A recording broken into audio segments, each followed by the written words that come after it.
નમસ્કાર મિત્રો આજે વાત કરીશું આપણે કે તમારું આધાર કાર્ડ મોબાઈલથી અપડેટ કેવી રીતે કરવું.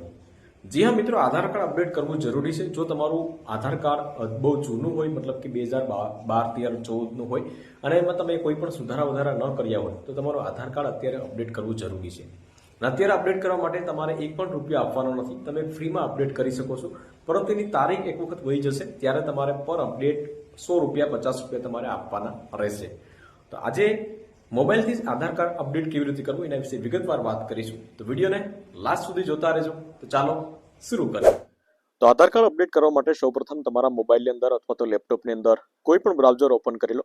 બ્રાઉઝર ઓપન કર્યા પછી તમારે લખવાનું રહેશે UIDAI. યુડે લીખશો એટલે યુડેની ઓફિશિયલી વેબસાઇટ આવી જશે. તેના ઉપર આપણે ડાયરેક્ટ ક્લિક કરી લેશું. એના પર ક્લિક કરશો એટલે અહીંયા આ કોઈ પણ એક લેંગ્વેજ સિલેક્ટ કરશો એટલે તમે ડાયરેક્ટ આગળ વધી જશો અને આધાર કાર્ડનું જે હોમ પેજ છે તો એમાં આપણે આવી જશું. ત્યાર પછી તમારે આ પ્રમાણે નીચે સ્ક્રોલ કરવાનું રહેશે એટલે અહીંયા આપણે સર્વિસીસ મળશે. એક સર્વિસ છે અહીંયા આધાર અપડેટ આધાર છે, ત્યાર પછીની એક છે ગેટ આધાર અને ત્રીજું એક ઓપ્શન છે આધાર સર્વિસીસ. તો આધાર સર્વિસીસમાં એક જે પહેલું ઓપ્શન છે વેરીફાઈ એન આધાર નંબર, તો એના ઉપર આપણે ક્લિક કરવાનું છે. એના પર ક્લિક કરશો એટલે તમારે અહીંયાથી ડાયરેક્ટ લોગિન નથી કરવાનું. અહીંયા નીચે એક ઓપ્શન મળશે તમને અહીંયા ડોક્યુમેન્ટ અપડેટ, અને ડોક્યુમેન્ટ અપડેટની પ્રોસેસ જે છે અહીંયા આપણે 14/6/2025 સુધી ફ્રી છે. એના પછી તમે કરાવશો તો તમારે ચાર્જેબલ રહેશે, 50-100 રૂપિયા તમારે ચાર્જીસ લાગશે. પરંતુ 14/6/2025 સુધી ફ્રીમાં રહેશે. તો આપણે અહીંયા ડોક્યુમેન્ટ અપડેટ કરવા માટે અહીંયા આપણે એના ઉપર આપણે ક્લિક કરી લેશું. એના પર ક્લિક કરશો એટલે અહીંયા upload document support and identified address. Identity મતલબ કે ફોટાવાળું ડોક્યુમેન્ટ અને એડ્રેસવાળું ડોક્યુમેન્ટ બે વસ્તુ તમારે અપલોડ કરવાની છે. એના સિવાય બીજું કશું કરવાનું નથી, બરાબર. હવે આપણે અહીંયા ક્લિક ટુ સબમિટ એના ઉપર આપણે ક્લિક કરીશું. ત્યાર પછી તમારે અહીંયા આધાર નંબર અને અહીંયા કેપ્ચા કોડ જે છે એ નંબર ટાઈપ કરી અને અહીંયા લોગિન વિથ ઓટીપી એના ઉપર ક્લિક કરવાનું છે.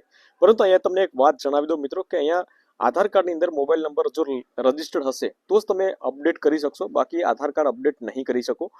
તો અહીંયા મારા મોબાઈલની અંદર મારા આધાર કાર્ડની અંદર મોબાઈલ નંબર અપડેટ છે, લિંક છે, એટલા માટે આપણે લોગિન વિથ ઓટીપી એના ઉપર આપણે ક્લિક કરીશું. લોગિન વિથ ઓટીપી ઉપર ક્લિક કરશો એટલે અહીંયા તમારા મોબાઈલની અંદર એક ઓટીપી નંબર ગયો હશે, એ ઓટીપી નંબર ટાઈપ કરી અને અહીંયા લોગિન ઉપર ક્લિક કરવાનું છે.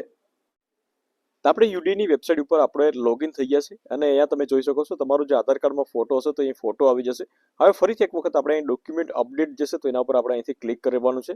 એના ઉપર ક્લિક કરશો એટલે અહીંયા આપણે નેક્સ્ટ ઉપર ક્લિક કરવાનું છે. આપણે નેક્સ્ટ ઉપર ક્લિક કરશો એટલે અહીંયા તમારે ફરીથી એક વખત અહીંયા નેક્સ્ટ ઉપર ક્લિક કરવાનું છે. અહીંયા તમારે વાંચવું હોય તો વાંચી શકો કે ભાઈ તમારે પ્રૂફ ઓફ એડ્રેસ અને પ્રૂફ ઓફ આઈડી બે ડોક્યુમેન્ટ તમારે અપલોડ કરવાના છે. તો એના ઉપર નેક્સ્ટ ઉપર ક્લિક કરીશું. આપણે નેક્સ્ટ ઉપર ક્લિક કરશો એટલે તમારી એ ડિટેલ જે છે તમારી તમામ ડિટેલ અહીંયા જે નામ હશે તમામ આવી જશે, તમારી જન્મ તારીખ આવી જશે. ત્યાર પછી અહીં વેરીફાઈ ઉપર ક્લિક કરી લેવાનું છે અને ફરીથી એક વખત આપણે અહીંયા નેક્સ્ટ ઉપર ક્લિક કરી લેવાનું છે. નેક્સ્ટ ઉપર ક્લિક કરશો એટલે કંઈક આ પ્રમાણે ઇન્ટરફેસ થશે. ત્યાર પછી તમે જોઈ શકો છો please upload proof of identity, મતલબ કે ફોટાવાળું ડોક્યુમેન્ટ અહીં અપલોડ કરવાનું છે. અને please upload proof of address, મતલબ કે એડ્રેસ વાળું ડોક્યુમેન્ટ તમારે અપલોડ કરવાનું છે. હવે અહીંયા આઈડેન્ટિટીમાં અપલોડ કરવા માટે સૌપ્રથમ અહીંયા તમારે ક્લિક કરવાનું છે. એટલે ઘણા બધા અહીંયા ડોક્યુમેન્ટ તમને મળી જશે, એમાંથી કોઈ પણ એક ડોક્યુમેન્ટ તમારે અહીંયાથી અપલોડ કરવાનું છે. તો અહીંયા ડ્રાઇવિંગ લાયસન્સ છે, ઇન્ડિયન પાસપોર્ટ છે, એના સિવાયના ઘણા બધા મેરિટ સર્ટિફિકેટ છે, તો ઘણા બધા છે. અહીં પાન કાર્ડ છે, બરાબર. પાન કાર્ડ પણ તમે અપલોડ કરી શકો છો. પાન કાર્ડ સૌથી બેસ્ટ રહેશે. અથવા તો તમે ચૂંટણી કાર્ડ જે છે એ પણ અપલોડ કરી શકો છો. SC/ST નું કાર્ડ જે હોય તમારી પાસે તો એ પણ તમે અપલોડ કરી શકો છો, બરાબર. લાસ્ટમાં તમારે અહીંયા વોટર આઈડી કાર્ડ જે છે એ પણ તમે અપલોડ કરી શકો છો. તો કોઈ પણ ઓપ્શન એક સિલેક્ટ કરી લઉં અને અહીંયા આપણે ઓકે કરી દઈશું. ઓકે કર્યા પછી તમારે અહીંયા વ્યૂ ડિટેલ અપલોડ ડોક્યુમેન્ટ, તો એના ઉપર આપણે અહીંથી ક્લિક કરીશું અને અહીં કન્ટિન્યુ ટુ અપલોડ એના ઉપર આપણે ક્લિક કરીશું. હવે અહીંથી તમે ડાયરેક્ટ ફોટો કેપ્ચર કરીને પણ ફોટો પાડી અને પણ અપલોડ કરી શકો છો. અને અહીંયા મીડિયા મેકપિકર કરીને છે એના ઉપર ક્લિક કરી અને કોઈ પણ તમારું જે પાન કાર્ડ હોય ફોટો એ અપલોડ કરી શકો છો. તો મેં અહીંયા અપલોડ ડોક્યુમેન્ટ કરી લીધું છે ને અહીંયા 100% જે છે ગ્રીન આવી ગયું છે. ત્યાં સુધી તમારે વેઇટ કરવાની છે, જ્યાં સુધી અહીં ગ્રીન ન આવે ત્યાં સુધી. અહીંથી ક્લિયર કરવું હોય તો ક્લિયર તમે કરી શકો છો, મિસ્ટેક જો રહી હોય તો.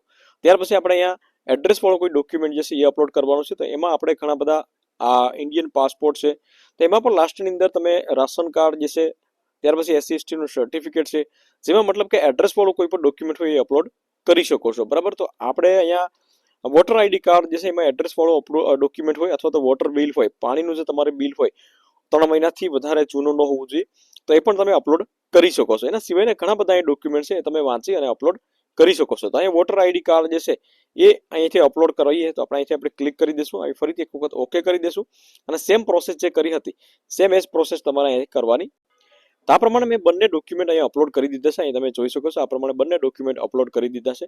અહીંયા આપણે ટીક માર્ક કરી દઈશું અને ફરીથી એક વખત આપણે અહીંયા નેક્સ્ટ ઉપર ક્લિક કરી લેશું. અહીંયા તમારે અહીંયા ઓકે એક વખત ફરીથી કરી દેવાનું છે. તમે ઓકે કરી દીધું છે. હવે તમારે થોડી વેઇટ કરવાની રહેશે અને અહીંયા તમે જોઈ શકો છો this service is free cost, બરાબર. અને અહીંયા આપણે હવે સબમિટ કરી દેવાનું છે. હું અહીંયા સબમિટ કરી દઉં છું. હવે અહીંયા તરત સબમિટ થઈ જશે એટલે તમારું વેરીફાઈ થઈ જશે આ પ્રમાણે. અને અહીંયા તમે જોઈ શકો છો સક્સેસ બતાવે છે. અહીંયા પેમેન્ટ ટાઈમ આ વસ્તુ જે છે તો આજની તારીખ છે. અમાઉન્ટ જે છે તો એ કોઈ પણ મતલબ અત્યારે ફ્રીમાં છે એટલા માટે અમાઉન્ટ નહીં બતાવે. આજની તારીખ સમય આ બધી વસ્તુ તમને બતાવશે. ત્યાર પછી વાત કરીએ તો અહીંયા HRN નંબર કરીને છે. તો HRN નંબર જે છે સૌથી મહત્વનો છે મિત્રો, બરાબર. HRN નંબરથી જ તમે તમારું સ્ટેટસ ચેક કરી શકશો કે ભાઈ મારું આધાર કાર્ડ જે છે અપડેટ થઈ ગયું છે કે નહીં. તો એ HRN નંબર જે છે એ અહીંથી કોપી કરવી તો કોપી કરી શકો છો. બાકી અહીંયા ડાઉનલોડ એન્ક્લોમેન્ટ કરીને છે તો એના ઉપર આપણે ક્લિક કરીશું એટલે તમારી જે પ્રિન્ટ જે છે એ ઓપન થઈ જશે. આ પ્રમાણે તમે જોઈ શકો છો તમારી પ્રિન્ટ જે છે ઓપન થઈ જશે. તો અહીંયા તમારે અહીંયા તમારા આધાર નંબર આવી જશે. અહીંયા HRN સર્વિસ કરીને છે તો HRN નંબર આવી જશે. તો એને આપણે તમારે કોપી કરવા હોય તો કોપી અહીંયાથી તમે કરી શકો છો. તો હું અહીંથી એ HRN નંબર જે છે એ કોપી કરી લઉં છું. અથવા તો તમે આનો સ્ક્રીનશોટ લેવો હોય તો સ્ક્રીનશોટ તમે લઈ શકો છો. હવે આધાર કાર્ડ અપડેટ થવા મિત્રો 30 થી 60 દિવસની વાર લાગે છે, બરાબર. તો તે પછી તમારે ચેક કરવું હોય કે ભાઈ મારું આધાર કાર્ડ અપડેટ થઈ ગયું છે કે નહીં થઈ ગયું, તો એ કેવી રીતે કરવું એ પણ હું તમને જણાવી દઉં છું. તો એના માટે આપણે ગો ટુ ડેશબોર્ડ કરીને છે તો એના ઉપર આપણે ક્લિક કરીશું અને અહીંયા તમને એક ઓપ્શન મળશે. અહીંયા નીચે તમે સ્ક્રોલ કરશો એટલે એક ઓપ્શન તમને મળી જશે કે આધાર અપડેટ હિસ્ટ્રી. તો એના ઉપર આપણે અહીંયાથી ક્લિક કરી લેશું. અથવા તો તમે બહાર નીકળી અને તમે યુડીઆઈ લખશો, બરાબર. યુડીઆઈની ઓફિશિયલ ફરીથી એક વખત તમે લોગિન કરી લેશો. અહીંયા આપણે ઇંગ્લિશ લેંગ્વેજ સિલેક્ટ કરી લેશું. આપણે અહીંયાથી લેંગ્વેજ સિલેક્ટ કરશું એટલે આપણે અહીંયા આધારની ઓફિશિયલી જે વેબસાઇટ છે એમાં આવી જશું અને ત્યાર પછી અહીંયા પેલું જ ઓપ્શન છે અહીંયા અપડેટ આધાર અને અપડેટ આધારમાં અહીંયા ચેક આધાર અપડેટ સ્ટેટસ. તો એના ઉપર આપણે ક્લિક કરીશું. હવે એના ઉપર ક્લિક કરશું એટલે આપણે અહીંયાથી આપણે 3 ઓપ્શન જે છે મેં તમને હમણાં કીધું તો એ પ્રમાણે કે HRN નંબર કરીને છે તો એ તમારે અહીંથી કોપી કરી અને અહીંયા પેસ્ટ કરી દેવાનો છે. અહીંયા જે કેપ્ચા કોડ છે એ કેપ્ચા કોડ ટાઈપ કરીને તમારે સબમિટ ઉપર ક્લિક કરવાનું છે. તો મેં અહીંયા HRN નંબર અને કેપ્ચા કોડ ટાઈપ કરી લીધા છે. હવે અહીંયા સબમિટ ઉપર ક્લિક કરીશ એટલે થોડી જ વારની અંદર આ પ્રમાણની પ્રોસેસ આવશે. અહીં તમે જોઈ શકો છો અત્યારે જે છે તમારું વેરિફિકેશન સ્ટેજ જે છે એ ત્યાં પહોંચ્યું છે. અત્યારે પેમેન્ટ આપણે કંઈ કર્યું નથી, બરાબર. તો વેરિફિકેશન સ્ટેજ જે છે એ પહોંચ્યું છે અને આપણે અહીંયા હવે વેલિડેશન સ્ટેજ ઉપર પહોંચશે અને ત્યાર પછી તમારે કમ્પ્લીટ થશે. એટલે આમાં 30 દિવસથી 60 દિવસનો સમય લાગે છે મિત્રો. 30 દિવસથી 60 દિવસ પછી તમે ચેકઆઉટ કરશો, બરાબર, તો તમને સ્ટેટસ જોવા મળશે. બાકી તમે તાત્કાલિક કરશો તો આ પ્રમાણે તમને જોવા મળશે. તો આ પ્રમાણે તમે ફ્રીમાં તમે આધાર જે છે આધાર કાર્ડ છે અપડેટ કરી શકો છો મિત્રો. આમાં તમને કોઈ પણ પ્રશ્ન હોય તો તમે કોમેન્ટ કરી શકો છો. વિડીયો ગમ્યો હોય તો વિડીયોને એક લાઇક જરૂરથી કરી લેજો, શેર કરજો અને ચેનલ ઉપર નવા આવ્યા હોય તો ચેનલને સબસ્ક્રાઇબ જરૂરથી કરી લેજો.